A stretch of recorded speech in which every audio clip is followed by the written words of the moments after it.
Hello guys, mag-ubin ako ng sibrim. Ito yung coriander, kamatis, sibuyas, luya at tanglad. Hiniwa ko maliliit, pigaan ko siya ng 3 lemon at ito yung aking patis, kalahating cup ng patis para sa aking 4 na sibrim.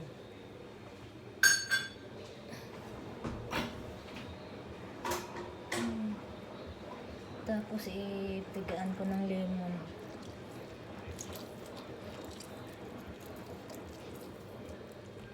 Tatlong lemon lalagay ko para hindi masyadong maasim.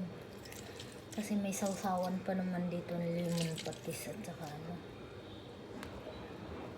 yung tamarind paste.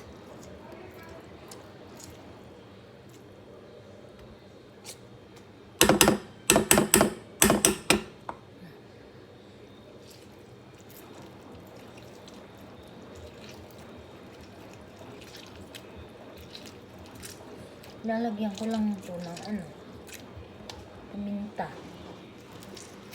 Yung pitsay, binabanig ko sa ilalim ng tray.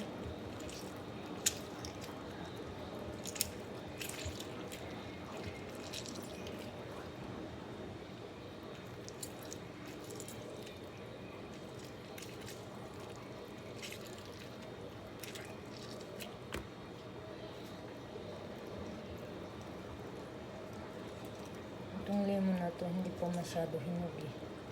Maasim siguro to. Low pa eh. May pagka-green pa siya.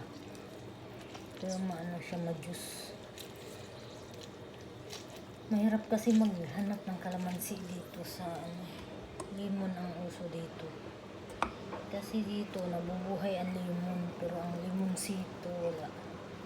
Wala ang tanim na limonsito dito. Galing pang Pinas pag may nakabili ko yung kalamansi sa may Filipino Bacala,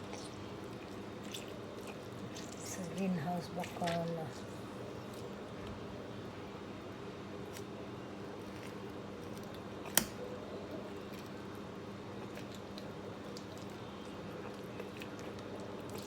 Yan, hiniwa, chinap kong maliliit yung mga kamatis, sibuyas, luya, tanglad at yung coriander. Magkakasama siya dyan. Ito, sama-sama siya dito. Ito lemon. Linagyan kong kalahating cup ng patis. Nung nakaraan kasi maalat daw, halos 1 cup yung linagay ko doon ng patis. Kaya ngayon kalahati lang, binawasan ko yung bami.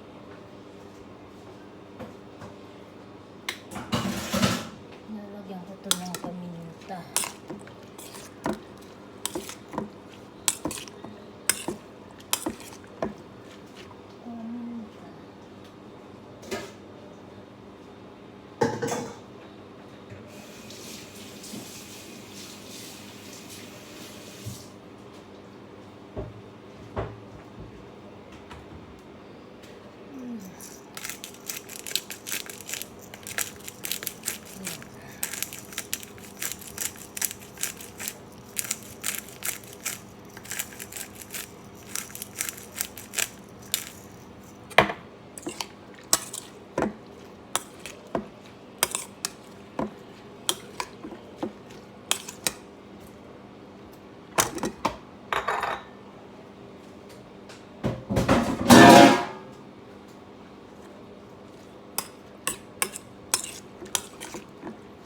Ini-preheat ko na yung oven kasi oven ko to eh.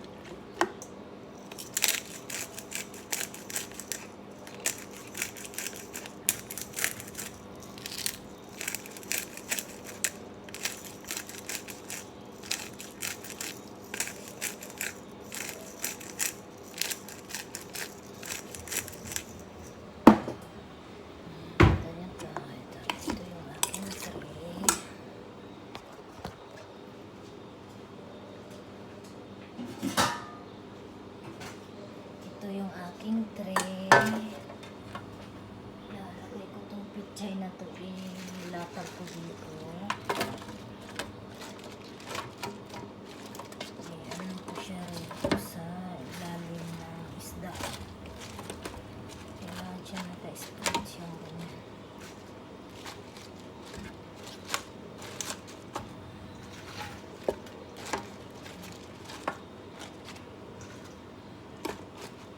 na ako magluto at tumakbo pa ako ng Lolo Alwada.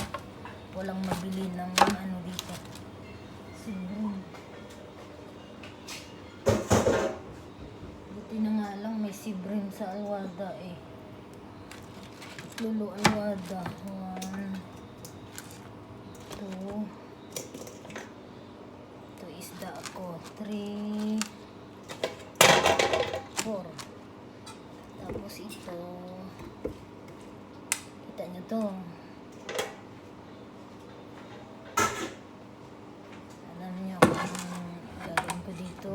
Lalagyan ko yung loob ng tiyan. Lalagyan ko yung loob ng tiyan ng isda.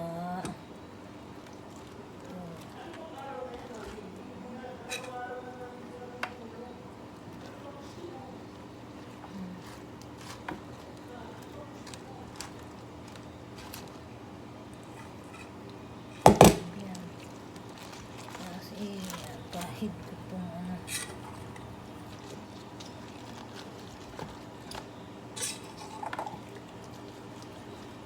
tatakpan ko ng 12 pagka sinalang para hindi magdadry. Tatanggalin ko siya pag medyo luto na. Yan, tapos ito yung patis na may lemon. I-spread ko siya sa ibuhos ko siya sa ibabaw.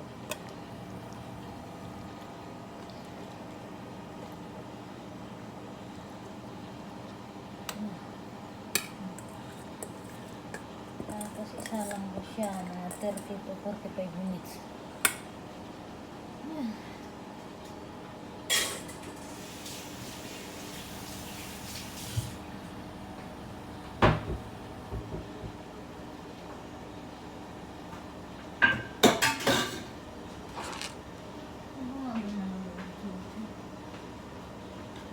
Ayan, tapos i-oven